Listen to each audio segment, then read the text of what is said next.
boy ng long nasi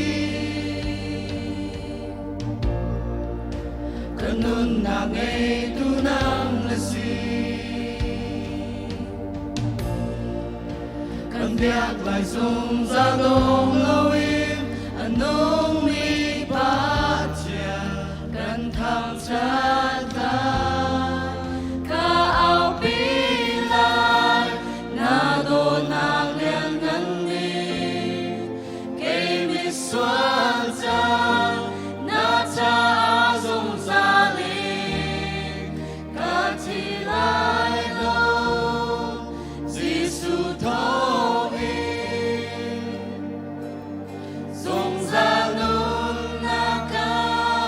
ngay cha ka ao pi lai na do nang lian ngân ni cây mi xoan cha na cha dung sa li ka chi lai lo Giêsu thọ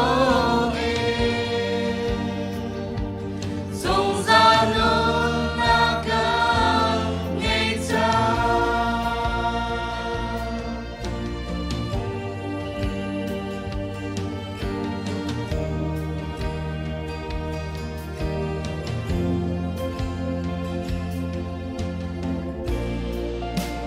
xua nào đi lang nga ngay chia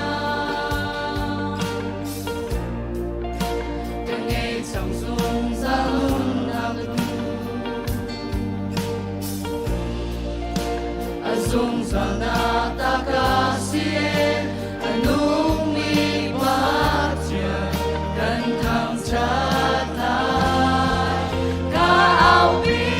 lai na do na lian ngân ni cây mi xoan cha na cha dung sa li ca thi lai lo Giêsu thọ in dung ra nun na ca ngay cha ca ao pi lai na do nang lian ngân ni cây mi xoan cha na cha dung sa li ca thi lai lo Giêsu thọ in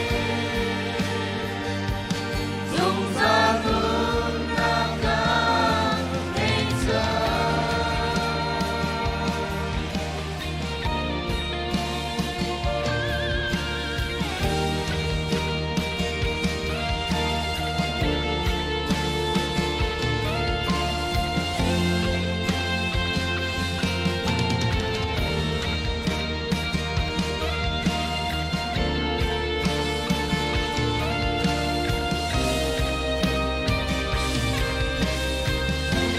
ao pi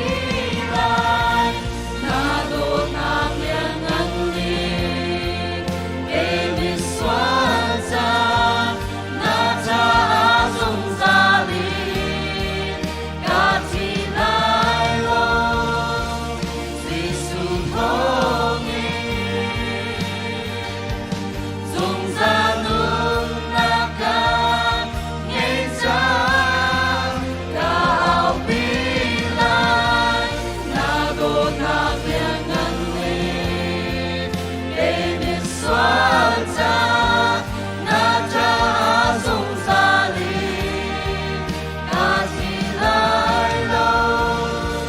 Giêsu thọ